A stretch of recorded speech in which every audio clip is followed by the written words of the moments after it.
Yalah, kita dah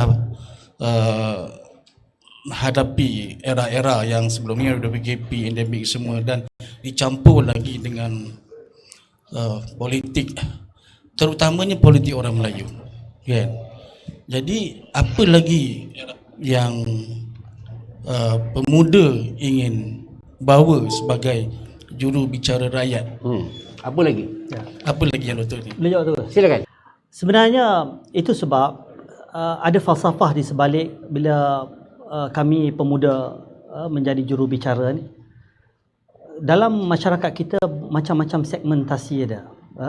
Yang hakikatnya kita berhadapan dengan pandemik yang ramai orang susah. Di peringkat pemuda, contohnya segmen pekerja muda. Sebab itulah saya wujudkan di peringkat pemuda, kita wujudkan Sekretariat Pekerja. Ini kali pertama kerana kali terakhir Tan Sri Syahrir sendiri pernah sebut kepada saya, kali terakhir adalah zaman Tun Musa dengan Tun Dr. Ismail. Hari ini gig ekonomi bukan lagi bercakap soal falsafah yang asal. Falsafah gig ekonomi adalah ini bukan pekerja. Ini adalah sektor yang bagi income tambahan. Sebab itu dalam Akta Kerja kita 1967, kita tak pernah iktiraf kumpulan ini dan tak ada dalam akta. Sebab itu dia orang ada masalah dari segi insurans dan sebagainya, EPF, caroman dan sebagainya. Tetapi golongan ini ramai sekarang, sehingga kan anak-anak muda yang graduate pun ataupun yang peringkat master ramai yang bekerja dalam sektor ini, dan gig ekonomi sudah menjadi satu pekerjaan tetap bagi mereka, which is tak sihat dalam konteks negara kita nak pergi lebih jauh lagi.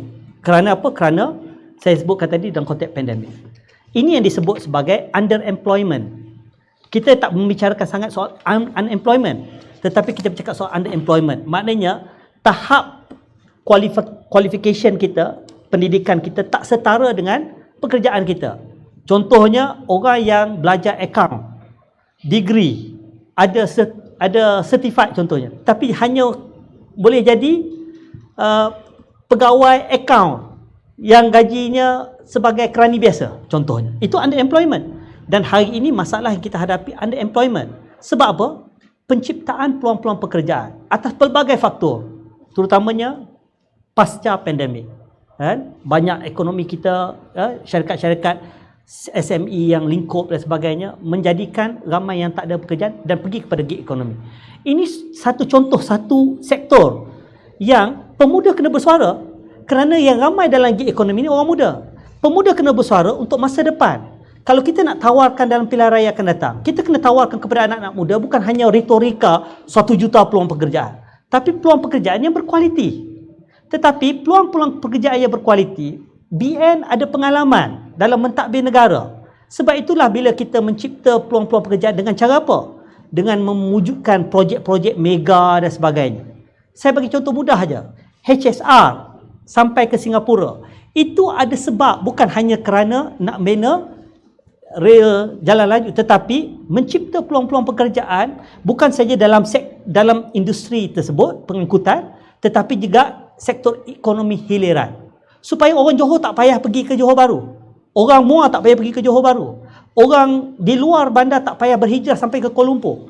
Biar mereka kekal kat situ. Bila kita buat pelbagai koridor-koridor pada bermula zaman Pak Lah dan diperhebatkan pada zaman Datuk Seri Najib, kita mencipta Pen Borneo di Sabah Sarawak, mencipta ini semua untuk memastikan ekonomi bukan lagi berlegar dan berpusat di Kuala Lumpur dan Putrajaya. Pada zaman Tun Dr. Mahathir, dia nak cepat. Dia ada contribution, jangan nafikan. Dia ada sumbangan. Sumbangan dia pemodenan. Kita cepat, tetapi konsentrasi kekayaan itu di pusat-pusat bandar Kuala Lumpur dan Putrajaya. Tetapi bila kita sudah matang, ekonomi kita berkembang, kepimpinan kita melihat bahawa kekayaan ini harus berlegar di semua tempat. Itu sebab bila ada projek-projek besar seperti ini, dia mencipta peluang-peluang pekerjaan, mencipta ekonomi-ekonomi baru kepada wilayah-wilayah baru. Dan ini antara perkara yang bagi saya, kalau kita membicarakan soal perjuangan pemuda, kita juga memperjuangkan supaya pilihan raya akan datang, manifesto kita kepada anak muda adalah mencipta peluang-peluang pekerjaan yang berkualiti. Sebab itu bagi saya, sebagai kepimpinan pemuda hari ini, bila kita cakap soal juru bicara rakyat, kita bukan membicarakan masalah rakyat hari ini saja. Bila kita berjuang soal perlukan kerajaan yang mempunyai mandat rakyat, itu bukan soal kita nak dapat kuasa, hanya sekadar nak jadi menteri, timbalan menteri, dan seperti mana tomahan komen-komen netizen. Tetapi kita melihat secara realistik, macam mana you nak mencipta peluang pekerjaan kalau ekonomi tak berkembang? Macam mana ekonomi nak berkembang kalau tidak ada keyakinan, kepercayaan daripada pelabur-pelabur kerana melihat kerajaan kita yang tidak stabil?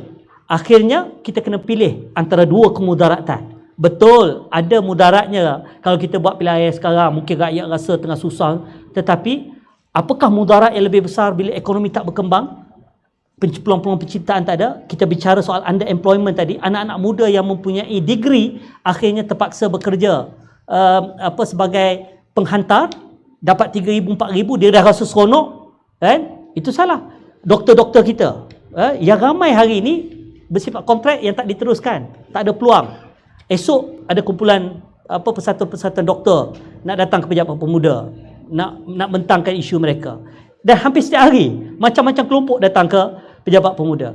Kami dilihat sebagai juru bicara, dan pemuda bukan retorik. Kita akan berjuang sampai ke akhir. Saya mempunyai barisan esko-esko sekretariat yang mereka ini bekerja betul-betul lillahi ta'ala, kan? Bukan dapat apa-apa pun, bukan dapat publicity yang menunjukkan apa pun, tetapi bagi kita, tidaklah perjuangan UMNO kalau kita tidak membela nasib rakyat, dan tradisi membela rakyat ini sudah sebati dengan UMNO. Kalau kita mencabut tradisi ini, jangan bicara soal perjuangan, jangan mengaku bahawa kita ni pejuang UMNO.